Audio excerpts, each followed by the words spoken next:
অনেক ভিডিওতে দেখেছি, অনেককেও দেখেছি বিভূতিভূষণ যে ঝুলন্ত সেতু, সেই ঝুলন্ত সেতুই এটা।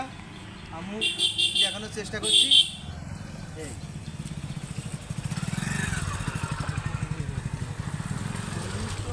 এই সেতু দিয়ে বড় ভারী কোনো যানবাহন চলাচল করেন না, শুধু পায়ে যারা হেঁটে যান তাদেরই চলাচলের সুব্যবস্থা বানানো হয়েছে।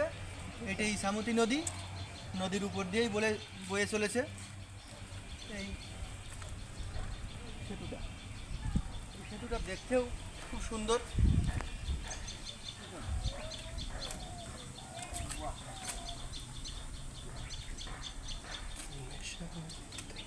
নিচে দিয়েও একটা ঘাট বয়ে চলেছে, সুন্দর দেখতে। এখানে কোনো প্রতিমা টতিমা বিসর্জন দেয় বলে তেমন কিছু মনে হয় না।